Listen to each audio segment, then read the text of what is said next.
मैया ने कन्हैया को उखल से बांध दियो और कन्हैया को उखलते बांध के मैया लग गई घर के काम में।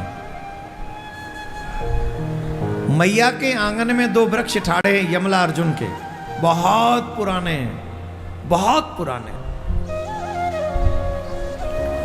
कन्हैया उखल को खींचते हुए लाए और दोनों वृक्षन के बीच में लाए कि वो एक झटका मारे जोड़ते, और जैसे ही झटका मारे दोनों वृक्ष धड़ाम से गिर पड़े, दोनों वृक्ष गिर पड़े। और उन वृक्षन में थे दो दिव्य पुरुष प्रकट हुए। तो भगवान ने पूछा भैया तुम कौन हो? श्री कृष्ण ने पूछा तुम कौन हो? तब उन दिव्य पुरुषों ने कहा महाराज हम जो हैं कुबेर के पुत्र हैं।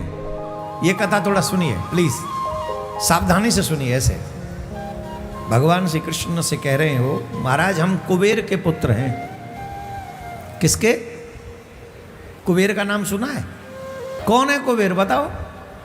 धनाधिपति। संसार में जितना भी ब्रह्मांड में धन है उतना धन तो कुबेर के महल में झाड़ू लगाने वाले के पास है। सारा इकट्ठा करोगे उतना उतना उसके पास है। वो है धनाधिपति कुबेर। उसके पुत्र क्या बन गए? पेड़। तो तुम्हारा क्या होगा? ये कथा इसलिए सुनो,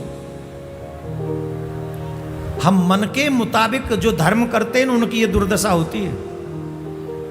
जो मन में आ जाए वही करते हैं, उन्हीं की दुर्दशा है। मन के मुताबिक नहीं, धर्म के मुताबिक करो, वही धर्म है।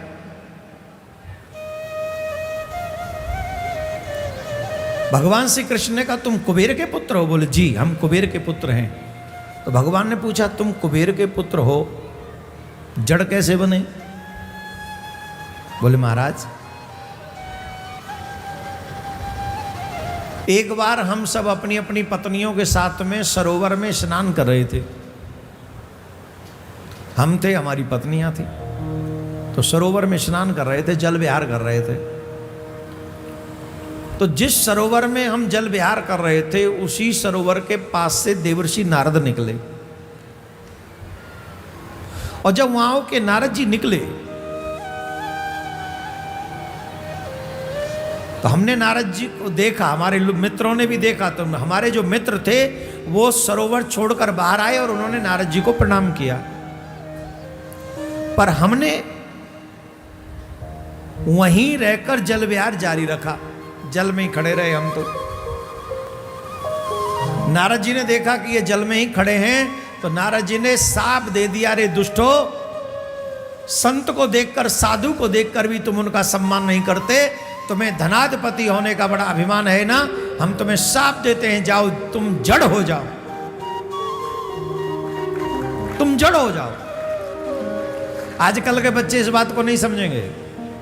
आजकल के बच्चों से पूछा जाए कि नारद जी ने इसलिए साप दे दिया कि उन्होंने जल से निकल के प्रणाम नहीं किया, तो आजकल के बच्चों से, इंग्लिश मीडियम वालों से पूछो कि गलती किसकी है, नारद जी की कि उन कुबेर के बच्चों की? आजकल के जो इंग्लिश मीडियम स्कूल के बच्चे क्या कहेंगे? वो जवाब दो। ये बच्चे एक ही जवाब देंगे, नारद जी की गलती है। क्यों? अरे ये तो मेरी मर्जी है, मैं किसको प्रणाम करूं किसको न करूं। उन्होंने कुछ उल्टा भी नहीं बोला। फिर नारद जी होते कौन है उनको साप देने वाले? यही कहेंगे ना। धर्म क्या कहता है? मूर्खों को धर्म समझ में नहीं आता। जो मूर्ख होते हैं वो धर्म नहीं समझते, वो सिर्फ अपनी मनमानी समझते हैं। अब कैसे मूर्ख किसे कहेंगे? अब ये बच्चे भी नहीं जानते कि मम्मी पापा आए और बेटा सोफा पे बैठा हो और माताजी पिताजी एंटर करें रूम में, तो बच्चे को क्या करना चाहिए? जोर से बोलो। हैं? क्या करना चाहिए? सबसे पहले सोफा छोड़ देना चाहिए, बेटा हो या बेटी हो वो खड़े हो जाना चाहिए। माता पिता गुरु कोई वरिष्ठ हमारे सामने हमारे कक्ष में एंटर करें और हम बैठे रहें तो ये बड़ों का अपमान है, ये शिष्टाचार नहीं है। और आजकल ऑलमोस्ट बच्चे ये शिष्टाचार नहीं जानते हैं।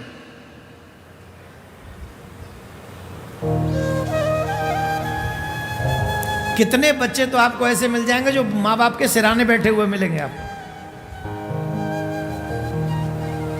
कितना सूक्ष्म है धर्म की गति कि जैसे ही कोई बड़े आए तो आप निकलो और खड़े हो जाओ और उनको प्रणाम करो।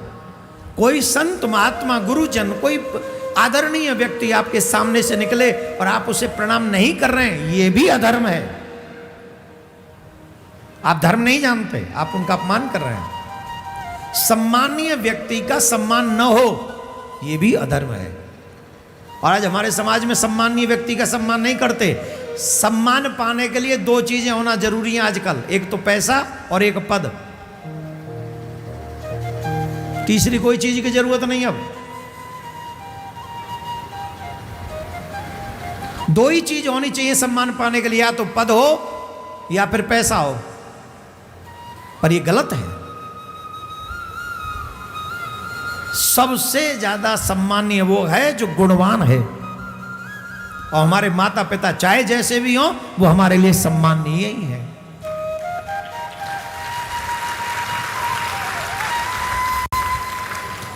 बोले महाराज हमने नारद जी को प्रणाम नहीं किया, उन्होंने हमें साप दे दिया, जाओ तुम जड़ हो जाओ। तो जब साप लग गया तब समझ में आई, दौड़े दौड़े आए, चरणों में गिर गए, महाराज अपराध हो गया, क्षमा करो, क्षमा कर दो महाराज, हम जानते हैं हमसे अपराध हुआ अनजाने में। तब नारद जी ने कहा अब तो हमने तुमको साप दे दिया, परंतु हम तुम्हें वरदान देते हैं, इसी साप के कारण तुमको भगवान का दर्शन होगा। द्वापर युग के अंत में भगवान जब अवतार लेंगे तो तुम्हें उनका दर्शन हो जाएगा, तुम्हें उनका स्पर्श मिलेगा। तो महाराज उस समय तो बुरा लगा था, पर आज बड़ा अच्छा लग रहा है। अगर उन्होंने साप नहीं दिया होता तो आपका दर्शन नहीं होता। आज हमें आपका दर्शन हो गया। और कुबेर की संतान को भी अधिकार नहीं कि भगवान का दर्शन कर ले।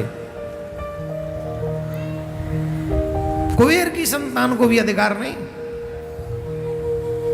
लेकिन जब भगवान कृपा करते हैं तो संतों के आशीर्वाद या साप से भी भगवत दर्शन हो जाता है। भगवान ने कहा हमसे कुछ मांग लो, बोले यही वरदान दे दो, वाणी गुणान कथने श्रवणौ कथायाम हस्तौ च कर्मौ सुमनस्तपादे और न।